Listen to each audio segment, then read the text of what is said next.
Narito tayo ngayon upang matunghayan ang nag-iinit at talaga namang napaka-latest na update sa issue ni Ate Erica. Sa pagpapatuloy ng ating istorya ay nandun pa rin si Kalingap Val Santos Matubang sa dating bahay nila Ate Erica, kung saan nandun din ang lolo ni Ate Erica na si Lolo Miguel at ang tita nito na nag-video patungkol sa issue nila. Kasalukuyan nga ang sinisolusyonan na din ni Kalingap Val Santos Matubang ang away na ito, sapagkat bilang isang pamilya ay pangit din tignan na nagkakaroon ng ganitong issue.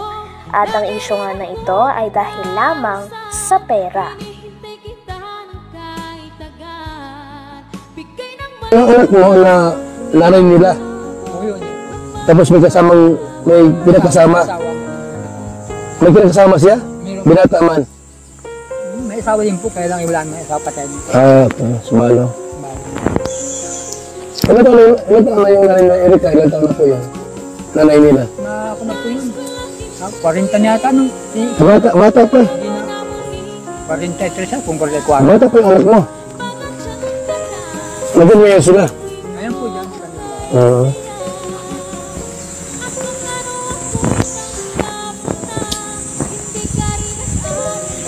Hindi po masisilip yung, hindi masisilip din. Kaya yung sila ito. Malayo po din baga po sa yung paglusong doon na, tapos may kahon. Alam mo sila? Kaya yun po na at malalawin ito na dahil. Kasi yung mahal na tatay po, makakalingap. Sige ating... Ipinakita din muli ni Kalingap Val Santos Matubang ang bahay nila Ate Erica. Dapat daw kasi talagang papagawa nito at i-renovate, ngunit hindi na lamang natuloy sapagkat hindi na nagpa-vlog si Ate Erica kay Kalingap Rab. Ito nga ay dahil nakuha na pala ni Ate Sheila May ni Erica ang pera kay Sir Jun A at nais nito na hindi na ipadaan kay Kalingap Rab ang pera, nang sa ganon ay maging mas mabilis na lang daw ang pagpapatayo ng bahay. Kaya naman isa din ito sa pinag-awayan ng pamilya dahil ang mga pera na binibigay ni Sir Jun A ay hindi rin nakakatikim ang pera ang pamilya ni Ate Erica, kahit sinasabi ni Sir Jun A na pampamilya ito. Gulat. Jun A, kung ikaw po nakikinig, nakikinig sa ating video, ano masasabi niyo po sa mga sinabi nila hanggang matanda? Ako, dito ako para tulungan po sila kasi nagtawag sa atin, nag-chat, nag-text at yun po humingi tulong sa atin. Although sila po ay si Erica po ay nagka-problema kasi umalis sa Kalingap, hindi nagpa-vlog.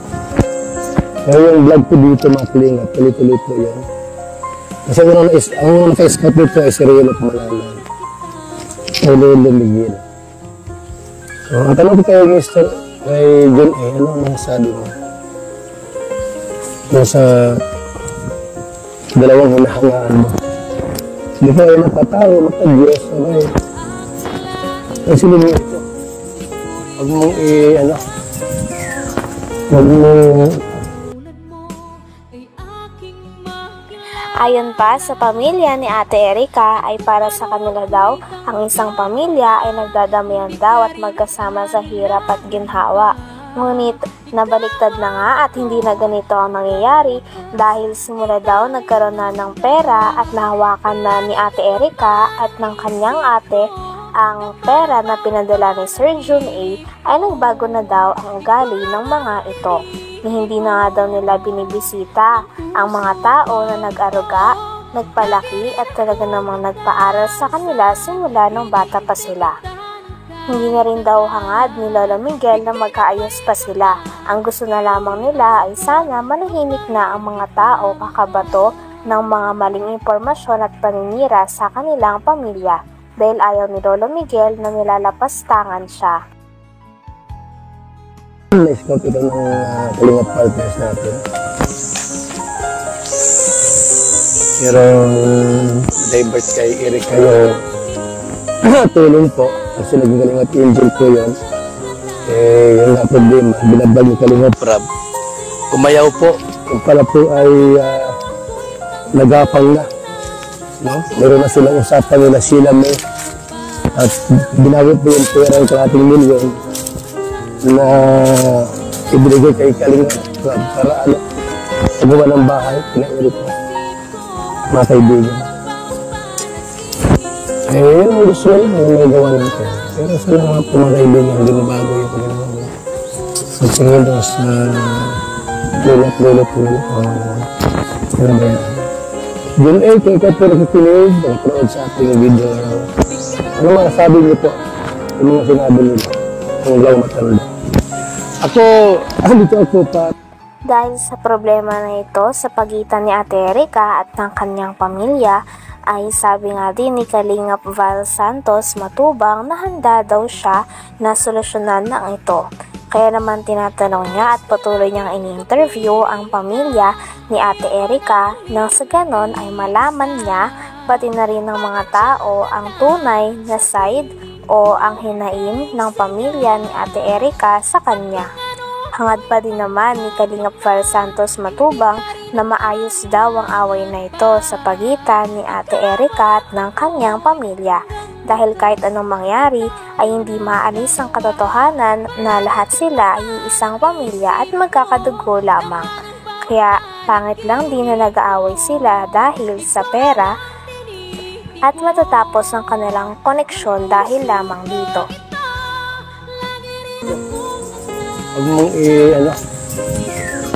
Huwag mong konsultuhin yung dalawa.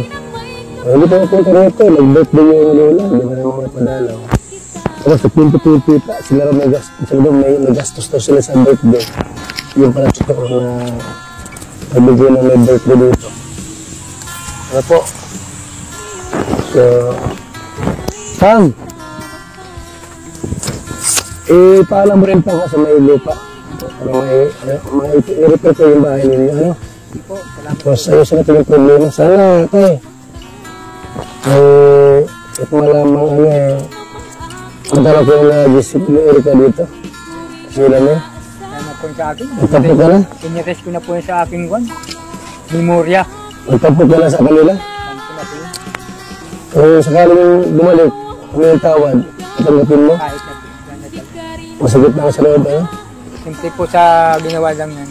Kahit pag ikaw na, Ikinwento pa ni Lolo Miguel kay Kalingap Val Santos Matubang na talagang simula daw pagkabata ay nandun na si Ate Erica at ang kanyang ate sa poder ng lolo at lola nila.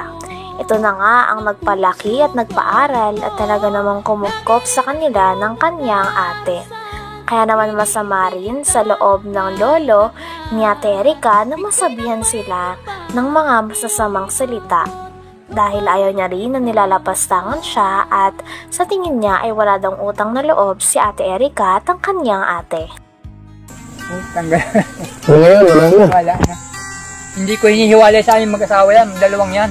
Maliit pa, nasa kompa po kami sa Labo, sa Malasugi. Kami kasama sila. Maliit pa po yun. Parit pa lang. Eh ngayon, nag-ibang ugali. Nasa pa kayo mag-iwan yan, yung tatay niya. Ay, nakapiginti po, taga Mindanao yun, taga Namatay na. Agusan del Sur. Patay na. So, ikaw na nagpalaki. Kami na pala. Ilang taon yung namatay yung tatay nila? Ilang taon sila Erica? Sige namin ako. Siguro, mga grade 6 po yan. Mga bata po. Wala sila magkakapatid. Dalawa na sila. Dalawa lang po yan. Kaya nalalagaan namin, tuwa-tuwa nga ako, unang apo ko sa babae. Mahal ko. Eh, paglaki, nagkasungay. Wala natin mga bata ko. Nilimot na yung nilakihan nila. Oo. Kung saan ang galing? Hindi ko maanuhan kung tanggal, mga ugali na pagkagayon. Hanggang dito na lamang muna ang ating napakainit, nagtitrending at talaga namang mas nakakaintriga na issue ni Ate Erica. Maraming salamat sa inyong panonood. Hanggang sa muli. Bye!